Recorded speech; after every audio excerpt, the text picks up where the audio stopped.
ದೀಪಗಳು ಅಂತ ಹೇಳ್ತೀವಿ. So we know the street lamps. You see the street lamps in everywhere, like in highways, in main roads, in your areas, in your whatever you say, gully, in gully area dalli, and in main roads, highway dalli, main road alli street lamps ಅನ್ನು ನೋಡ್ತೀವಿ. So what is the need of street lamps? ಯಾಕೆ ನಮ್ಗೆ street ಲ್ಯಾಂಪ್ಸ್ಗಳು ಬೇಕು, ಯಾಕೆ ನಮ್ಗೆ ಬೀದಿ ದೀಪಗಳು ಬೇಕು ಅನ್ನೋದನ್ನ ಜಸ್ಟ್ ಒಂದು ವಿಚಾರ ಮಾಡಿ ನೋಡೋಣ. ನಿಮಗೆ ಅರ್ಥ ಆಗುತ್ತೆ. ಒಂದು ಕ್ವಶನ್ ಹಾಕೊಳ್ಳಿ ನಿಮಗೆ, ನೀವು ಯಾಕೆ ನಮ್ಗೆ ಇದೆಲ್ಲ ಬೀದಿ ದೀಪಗಳು ಬೇಕು, ಯಾಕೆ ಸ್ಟ್ರೀಟ್ ಲ್ಯಾಂಪ್ಸ್ ಬೇಕು ಅನ್ನೋದನ್ನ ವಿಚಾರ ಮಾಡ್ತಾ ಇದ್ದೀರಾ? ಓಕೆ, ನಾನೇ ಆನ್ಸರ್ ಮಾಡ್ತೀನಿ ನೋಡಿ. The street lamps shows the right path at night. ಸರಿಯಾದ ದಾರಿಯನ್ನು ತೋರಿಸುತ್ತೆ. ನೈಟ್ ರಾತ್ರಿ ವೇಳೆಯಲ್ಲಿ ನಾವು ಈ ಬೀದಿ ದೀಪಗಳು ಸ್ಟಾರ್ಟ್ ಆಗುತ್ತೆ. ರಾತ್ರಿನೇ ಆಗುತ್ತೆ, ಡೇ ಅಲ್ಲ, ಮತ್ತೆ ಡೇ ಆಲ್ರೆಡಿ ಸೂರ್ಯ ಇದನ್ನು ನಮ್ಗೆ ಬೆಳ್ಕೊಡೋದಕ್ಕೆ. So street lamps help us to show the right path at night. ನಮಗೆ ಸರಿಯಾದ ದಾರಿ, where is the road and where is the danger place or any hills something. So ನಮ್ಗೆ ಕರೆಕ್ಟಾದ ದಾರಿ ಎಲ್ಲಿದೆ, ನಾವು ಯಾವ ಡೈರೆಕ್ಷನಲ್ಲಿ ಹೋಗಬೇಕು, ಯಾವ ಕಡೆ ಹೋದರೆ ನಮಗೆ ಸರಿಯಾಗಿ ನಾವು ತಲುಪ್ತೀವಿ ಅನ್ನೋದನ್ನ ಸ್ಟ್ರೀಟ್ ಲ್ಯಾಂಪ್ಸ್ಗಳು ತೋರಿಸುತ್ತೆ. ಸೊ ಸ್ಟ್ರೀಟ್ ಲ್ಯಾಂಪ್ಸ್ ಏನಕ್ಕೆ ಬೇಕಂದರೆ ಸರಿಯಾದ ದಾರಿಯನ್ನು ತೋರಿಸೋದಕ್ಕೆ, ರಾತ್ರಿ ವೇಳೆ ನಾವು ಹೋಗ್ಬೇಕಾದ್ರೆ ಯಾವ ಕಡೆ ಹೋದ್ರೆ ಸೇಫ್ ಅನ್ನೋದನ್ನ ತೋರಿಸೋದಕ್ಕೆ ಸ್ಟ್ರೀಟ್ ಲ್ಯಾಂಪ್ಸ್ಗಳನ್ನು ಬಳಕೆ ಮಾಡ್ತೀವಿ. ಇನ್ನು ಸೇವೆ ಮನೆಯಲ್ಲಿ ಕೂಡ ದೀಪ ಹಾಕೋದು ಅದಕ್ಕೆ.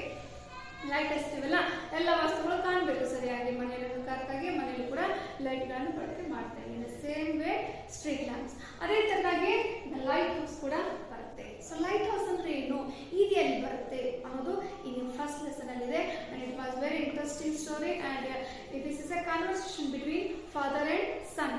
ಅಪ್ಪ ಮತ್ತು ಮಗನ ಮಧ್ಯೆ ನಡೆದಂತ ಸ್ಮಾಲ್ ಕಾನ್ವರ್ಸೇಷನ್ ಅಂದ್ರೆ ಸಂಭಾಷಣೆ ಈ ಲೈಟ್ ಹೌಸ್ ಬಗ್ಗೆ ಇದೆ. ಸೊ ಈ ಲೆಸನ್ ನಲ್ಲಿ ನಾವು ಲೈಟ್ ಹೌಸ್ ಬಗ್ಗೆ ತಿಳ್ಕೊಳ್ತೀವಿ. ಅಂಡ್ ಈ ಲೆಸನ್ ಓದುವಂತ ವಿಡಿಯೋನ ಈಗಾಗಲೇ ನಾನು ಫಸ್ಟ್ ಪೇಜ್ ಓದಿದ್ರೆ ವಿಡಿಯೋ ಬಿಟ್ಟಿದ್ದೇನೆ. ಸೊ ಈಗ ಆ ಪಾಠದ ಒಂದು ಸಂಕ್ಷಿಪ್ತ ಒಂದು ಸ್ಮಾಲ್ ಎಕ್ಸ್ಪ್ಲನೇಷನ್ ನಿಮಗೆ ನಾನು ಕೊಡ್ತೇನೆ. So Rajiv and his father Madhav were very happy that day. Rajiv and his father Madhav. So Madhav is the name of father and Rajiv is the name of son. Rajiv and Madhav. Rajiv is son, Madhav is father. So you know the meaning of father. Father is ತಂದೆ. Were very happy that day. ಆ ದಿನ ಅವರಿಬ್ಬರು ಬಹಳ happy ಆಗಿದ್ರು. Happy ಅಂದ್ರೆ ಸಂತೋಷ. ಇದರ opposite word ಏನಾಗುತ್ತೆ? Happy, unhappy.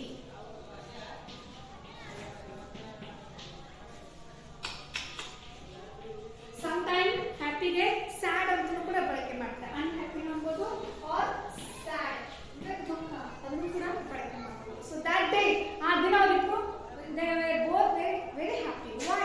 Because Raju was especially thrilled. ಅಂದ್ರೆ ಸ್ಪೆಷಲಿ ಬಹಳ ಅತಿ ವಿಶೇಷವಾಗಿ ಅಂತ ಹೇಳ್ಬೇಕಾದ್ರೆ ರಾಜುಗೆ ಬಹಳ ಖುಷಿಯಾಗಿತ್ತು. ಯಾಕೆ?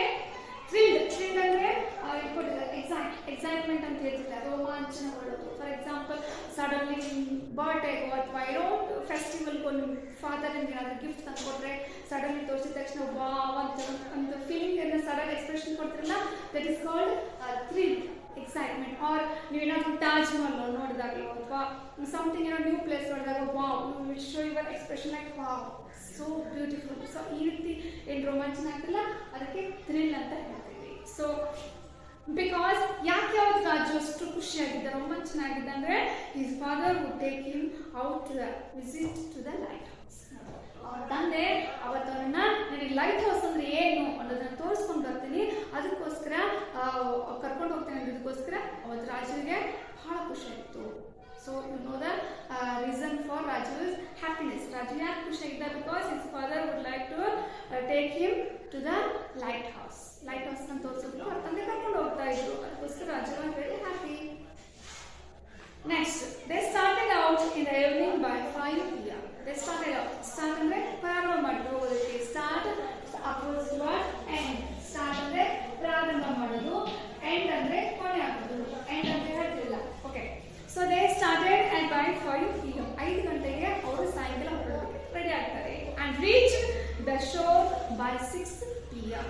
ರೀಚ್ ಅಂದ್ರೆ ತಲುಪುವುದು.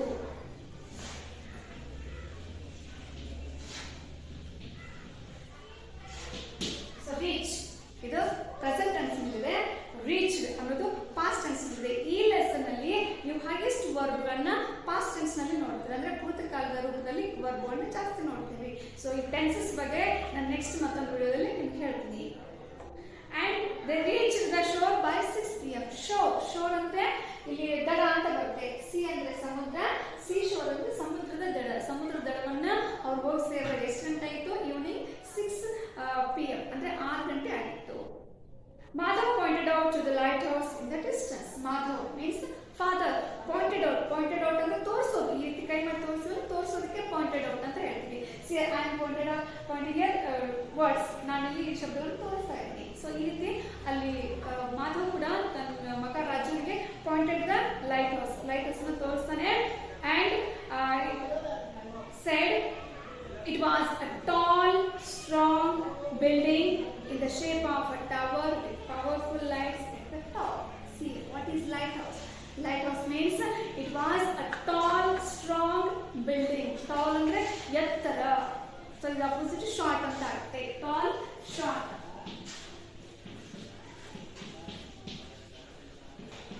ಶಾರ್ಟ್ ಅಂದ್ರೆ ಗಿಡ, ಟಾಲ್ ಅಂದ್ರೆ ಎತ್ತರವಾದಂತ ಸ್ಟ್ರಾಂಗ್ ಬಿಲ್ಡಿಂಗ್, ಗಟ್ಟಿಮುಟ್ಟಾದಂತ ಬಿಲ್ಡಿಂಗ್ ಅಂದ್ರೆ ಕಟ್ಟಡ. In the shape of tower. Shape ಅಂದ್ರೆ ಆಕಾರ ಅಂತ ಹೇಳ್ತೀವಿ ನಾವು. ಸೊ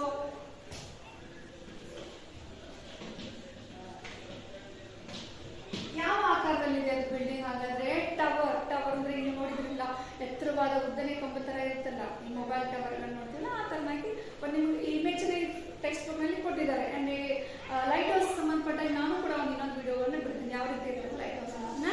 ಅಂಡ್ ನೆಕ್ಸ್ಟ್ ನೋಡಿ, ವಾಟ್ ಈಸ್ ಲೈಟ್ ಹೌಸ್ ಅಂತ ಕೇಳಿದ್ರೆ, light house means it was a tall strong building in the shape of tower with powerful lights at the top. Powerful lights ಅಂದ್ರೆ ಅತ್ಯಂತ ಪ್ರಖರವಾದಂತ, ಅತ್ಯಂತ ಶಕ್ತಿ ಕೊಡುವಂತ ಲೈಟ್ಗಳನ್ನ, ಪವರ್ಫುಲ್ ಶಕ್ತಿದಾಯಕ ಬಲ್ಬ್ಗಳನ್ನ, ಲೈಟ್ಗಳನ್ನ ಬಳಸಿರ್ತಾರೆ. ಎಲ್ಲಿ ಬಳಸಿರ್ತಾರೆ? At the top. ಟಾಪ್ ಅಂದ್ರೆ ತುದಿಯ ಮೇಲ್ಗಡೆ ಲೈಟ್ ಹೌಸ್ ದೀಪವನ್ನು ಹಾಕಿರ್ತಾರೆ. Light house. What is lighthouse? It was a tall, strong building in the shape of tower and with powerful lights at the top. ಮೇಲ್ಗಡೆ ಪವರ್ಫುಲ್ ಲೈಟ್ ಇರುತ್ತೆ. So ಇದು ಎಲ್ಲಿ ಬಳಕೆ ಆಗುತ್ತೆ, ಎಲ್ಲಿ ಕಟ್ಟಿರ್ತಾರೆ ಲೈಟ್ ಹೌಸ್ ನೋಡಿ. Rajiv asked his father. Rajiv asked his father. ask ಅಂದ್ರೆ ಕೇಳಿದನು, ask ಅಂದ್ರೆ ಕೇಳು, ask ಅಂದ್ರೆ ಕೇಳಿದ. ಏನಂತ ಕೇಳ? ಪಾಪ, what is the use of these lighthouses? What is the use of these lighthouses? ಈ ಲೈಟ್ ಹೌಸ್ಗಳ ಬಗ್ಗೆ ಯಾಕೆ ನಮ್ಗೆ ಬೇಕು? ಇದು ಉಪಯೋಗ ಏನು? ಯೂಸ್ ಅಂದ್ರೆ ಉಪಯೋಗ. So this is sentence, kinds of sentence ಬಂದಾಗ ಇದು ಇಂಟರಾಗೇಟಿವ್ ಸೆಂಟೆನ್ಸ್ ಆಗುತ್ತೆ, ಪ್ರಶ್ನಾರ್ಥಕ ವಾಕ್ಯ. ಏನಂತ? What is the use of these light houses? ಏನಿದೆ ಉಪಯೋಗ ಅಂತ ಕೇಳ್ತಾನೆ. ಮಾಧವ್ ಸೆಡ್. ಅವ್ರ ತಂದೆ ಹೇಳ್ತಾರೆ ಸೆ ಅಂದ್ರೆ ಹೇಳು, ಸೆಡ್ ಅಂದ್ರೆ ಹೇಳಿದನು. ಏನಂತ ಹೇಳಿದ? they help the sailors to know where the land is and what place they are near. See, they help. They means lighthouses help the sailors. Sailors ಅಂದ್ರೆ ನಾವಿಕ. sailor ಅಂದ್ರೆ ನಾವಿಕ, sailors ಅಂದ್ರೆ ನಾವಿಕರು. ಪ್ಲೂರಲ್ ನಲ್ಲಿದೆ. ಏನ್ ತೋರಿಸುತ್ತೆ? to know where the land is. land ಅಂದ್ರೆ ಭೂಮಿ, ನೆಲ. ಎಲ್ಲಿ ನೆಲ ಇದೆ and where what place they are near. ಮತ್ತೆ ಯಾವ ಪ್ಲೇಸ್ ಅವರು ನಿಯರ್ ಆಗಿದ್ದಾರೆ. ನಿಯರ್ ಅಂದ್ರೆ ಸಮೀಪ, ಫಾರ್ ಅಂತ ಆಗುತ್ತೆ. ಫಾರ್ ಅಂದ್ರೆ ದೂರ. So the lighthouses help the sailors to find out where the land and where the place they are near. ಅವರು ಎಲ್ಲಿ ಸಮೀಪ, ಯಾವ ಜಾಗ ಸಮೀಪ ಇದ್ದಾರೆ, ಎಲ್ಲಿ ಹೋಗ್ತಾ ಇದ್ದಾರೆ. ಸೊ ಅವ್ರಿಗೆ ಐಡೆಂಟಿ ಗೊತ್ತಾಗುತ್ತಲ್ಲ. ಒಂದು ನಾನು ಹೇಳಿದ್ದೆ ಸ್ಟ್ರೀಟ್ ಲ್ಯಾಂಪ್ಸ್ ಅಂತ ಹೇಳಿ, street lamp shows right path at night. ನಮ್ಗೆ ರಾತ್ರಿ ವೇಳೆ ಸ್ಟ್ರೀಟ್ ಲ್ಯಾಂಪ್ಸ್ ದಾರಿ ತೋರಿಸೋದಿಲ್ಲ. In same way light houses help the sailors. Light ಹೌಸಸ್ಗಳು ಸೇಲರ್ಸ್ಗೆ ಅಂದ್ರೆ ನಾವಿಕರಿಗೆ ಸಹಾಯ ಮಾಡ್ತಾರೆ. ಸೊ ನಾವಿಕರಲ್ಲಿ ಇಟ್ ಮೀನ್ಸ್ ನಿಮ್ಗೆ ಅರ್ಥ ಆಗಿರ್ಬೋದು ಲೈಟ್ ಹೌಸ್ ಮೇಲೆ ಕಟ್ತಾರೆ ಅಂತೇಳಿ. ಸೊ ಲೈಟ್ ಹೌಸ್ಗಳು ಬಿಲ್ಡ್ ಆಗೋದು ಸಿ ಅಂದ್ರೆ ಸಮುದ್ರದಲ್ಲಿ ಅಥವಾ ಸಮುದ್ರದ ದಡ ಅಂತ ಹೇಳಿಲ್ಲ, ಆ ದಡದ ಹತ್ತಿರ ಅಥವಾ ಸಮುದ್ರದಲ್ಲಿ ಈ ಲೈಟ್ ಹೌಸ್ ಅನ್ನು ಕಟ್ತಾರೆ. And they are in places which are dangerous to ships and they help to walk and guide the sailors. They are in places, ಯಾವ ಪ್ಲೇಸಸ್ ನಲ್ಲಿ ಅವರಿದ್ದಾರೆ, ಅಂಡ್ ವಿಚ್ ಆರ್ ಡೇಂಜರಸ್, ಯಾವುದು ಅಪಾಯ, ಟು ಶಿಪ್ಸ್. ಶಿಪ್ಗಳು ಅಂದ್ರೆ ಈ ಹಡಗುಗಳು ಹೋಗ್ತಿರ್ತಾವಲ್ಲ, ಆ ಹಡಗುಗಳಿಗೆ ಎಲ್ಲಿ ಡೇಂಜರ್ ಇದೆ. ಈ ಸಮುದ್ರದಲ್ಲೂ ಕೂಡ ದೊಡ್ಡ ದೊಡ್ಡ ಕಲ್ಲು ಬಂಡೆಗಳನ್ನು ನಾವು ಕಾಣ್ತೀವಿ. ನೀವು ಒಂದು ಟೈಟಾನಿಕ್ ಫಿಲ್ಮ್ ನೋಡ್ಬೋದು. ಆ ಫಿಲ್ಮ್ನಲ್ಲಿ ನೋಡಿದಾಗ ಅಷ್ಟು ದೊಡ್ಡ ಬೋಟು ಒಂದು ಹಿಂಗೆ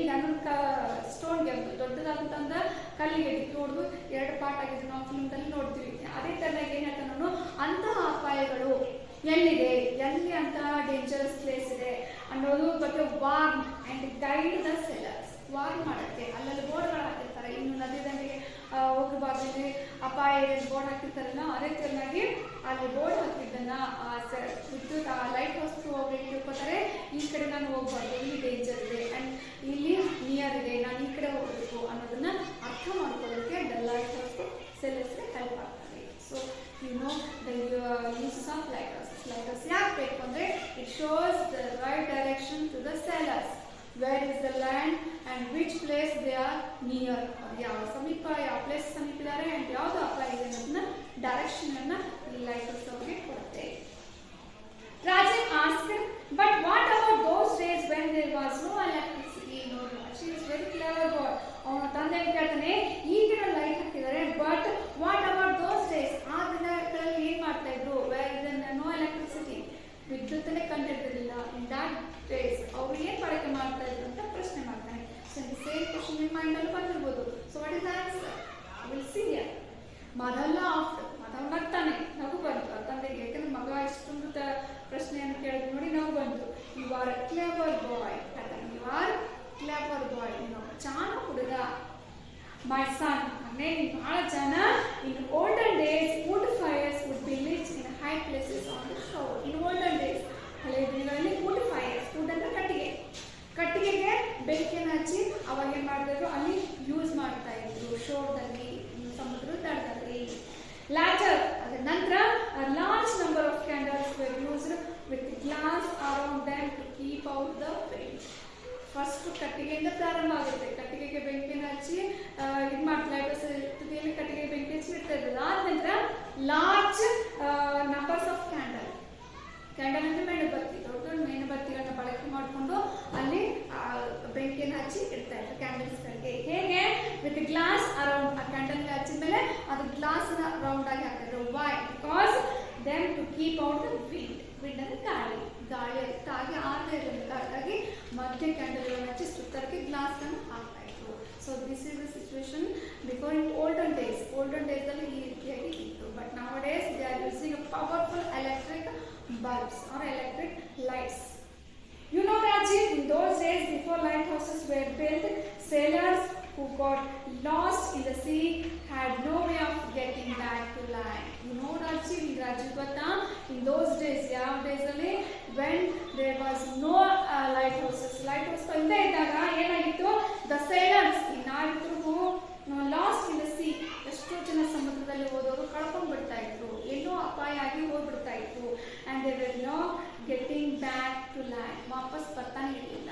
ಸೊ ಅಂತ ಅನಾಹುತಗಳು ಆಗ್ತಾ ಇತ್ತು, ಅವ್ರ ದಾರಿ ಗೊತ್ತಾಗ್ತಾ ಇಲ್ಲ. ಸೊ ಕೈಯಲ್ಲಿ ಅನಾಹುತಗಳು ಆಗ್ತಾ ಇತ್ತು. ಅದನ್ನು ತಪ್ಪಿಸೋಗೋಸ್ಕರ ಈ ಲೈಟರ್ಸ್ಗಳನ್ನ ಮಾಡಿದ್ದಾರೆ. So this is the expression of page number 2. First page ನಾನು ನಿಮಗೆ ಎಕ್ಸ್ಪ್ಲನೇಷನ್ ಕೊಡ್ತೀನಿ, ಸೆಕೆಂಡ್ ಪೇಜನ್ನ ನಾನು ನೆಕ್ಸ್ಟ್ ಮತ್ತೊಂದು ವಿಡಿಯೋದಲ್ಲಿ ಕೊಡ್ತೀನಿ. ಅಲ್ಲಿವರೆಗೂ ಇದರಲ್ಲಿ ಡಿಫಿಕಲ್ಟ್ ವರ್ಡ್ಗಳು ಬರ್ತವೆ ಆ್ಯಂಡ್ ಇದರಲ್ಲಿ ಸಾಕಷ್ಟು ಆಪೋಸಿಟ್ ವರ್ಡ್ಗಳು ಬರ್ತವೆ. ಹ್ಯಾಪಿ, ಸಂತೋಷ, ಎಸ್ಪೆಷಲಿ ವಿಶೇಷವಾಗಿ, ಥ್ರಿಲ್, ಎಕ್ಸೈಟ್ ಅಂತ ಹೇಳಿದ್ರೆ ಎಕ್ಸೈಟ್ಮೆಂಟ್ ಅಂತ ಹೇಳ್ತೀವಿ, ರೋಮಾಂಚನ, ಸೇಲರ್ ಅಂದರೆ ನಾವಿಕ, ಸಿ ಸಮುದ್ರ, ಸಿ ಶೋರ್ ಸಮುದ್ರದಡ, ಆ್ಯಂಡ್ ರೀಚ್ ಅಂದರೆ ತಲುಪು,